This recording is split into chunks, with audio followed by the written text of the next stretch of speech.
दुर्गा नदी के किनारे बसा एक गांव फूलपुर। गांव में कुछ 100-150 लोग रहते थे। अंजलि, जो कि पास ही के जिले में रहती थी और 12वीं पास कर चुकी थी, उसके पिताजी ने बेटी को जल्दी विदा करने के लिए उसकी शादी फूलपुर गांव के मुकेश से करवा दी थी। मुकेश कभी स्कूल नहीं गया था और इस कारण वो पढ़ा लिखा नहीं था और बाकी गांव वालों की हालत भी मुकेश जैसी ही थी। मुकेश के घर में उसके माता पिता भी रहते थे। सासू माँ, मैं बाहर मंदिर तक जा रही हूँ, आधे घंटे में आ जाऊंगी। अरे अभी कहीं जाने की जरूरत नहीं है, चुपचाप जाके रसोई में रात के खाने की तैयारी करो। और ये घूंघट क्यों हटा लिया है तुमने? क्या पता नहीं कि इस गांव में औरतें बिना घूंघट के नहीं रहती? रात में अंजलि छत पर जाकर अपनी मम्मी से बात कर रही होती है। तभी गांव की 3-4 औरतें उसे देख लेती है और दरवाजे पर आकर उसकी सास से शिकायत करने लगती है। और क्या हुआ? अरे छत पे तो देखो, आपकी बहू मटक मटक के किसी से फोन पर बात कर रही है।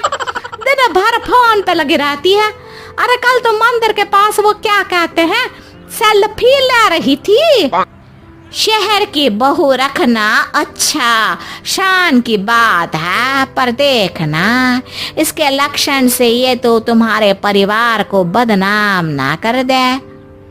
ये पहली बार नहीं था जब सास से गांव के लोगों ने अंजलि की बुराई या शिकायत नहीं की हो।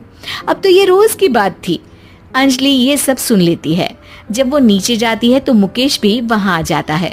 सास कहती है, बेटा, लोग घर आकर शिकायत करने लगे हैं बहू के कामों की। देख लो, पति हो, संयम से रखो इसे। माँ जी, मैं तो अपनी माँ से बात कर रही थी क्योंकि यहाँ कोई बात करने लायक ही नहीं है और अब मैं माँ के पास ही रहूंगी। वहाँ क्या रहना, वहाँ बाहर के लोग तो ठीक है पर घर के लोग भी इज्जत ना दे सके। अरे नहीं नहीं अंजलि, ऐसा नहीं है, धीरे धीरे सब ठीक हो जाएगा, तुम फिक्र ना करो। अरे बस कुछ बोलना ही नहीं है, सर पे चढ़ा रखा है बहू को। सास मुकेश की नरम बात सुन के वहाँ से मुंह चढ़ाकर चली जाती है। मैं तो कहती हूँ हम दोनों शहर चले जाते हैं।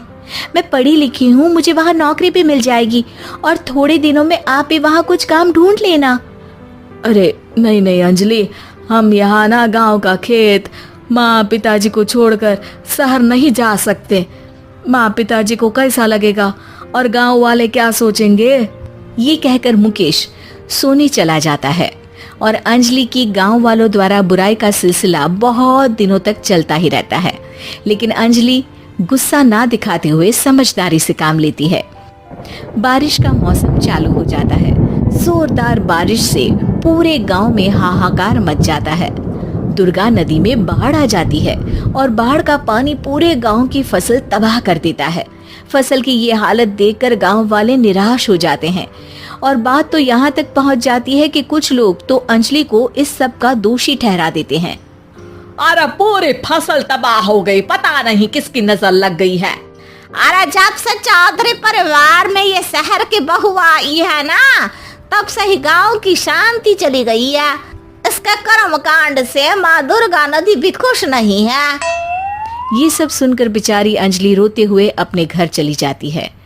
कुछ दिन बाद सभी गांव वाले अपनी फसल का मुआवजा लेकर अपने अपने घर आते हैं। मुकेश भी 1500 लेकर आता है।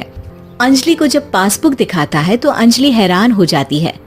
अरे, ये पासबुक में तो उन्होंने 4000 की एंट्री करी है और आपको सिर्फ 1500 दिए। सच में? अरे वो सरकारी अफसर आपको बेवकूफ बना रहे हैं। सरकार की तरफ से हमें 4000 मिले हैं लेकिन बाकी का सारा पैसा खुद ही खा रहे हैं। आप लोग के अनपढ़ होने का फायदा उठा रहे हैं। ये सब सुनकर मुकेश परेशान हो जाता है लेकिन अंजलि उसे हिम्मत से काम लेने को कहती है और सुबह होते ही मुकेश को पंचायत कार्यालय ले जाती है और साथ में गांव के और लोगों को भी। आप सरकारी बाबू क्या गांव के लोगों को बेवकूफ समझते हैं? आपको क्या लगता है ये पढ़े लिखे नहीं है तो आप कुछ भी मनमानी करेंगे?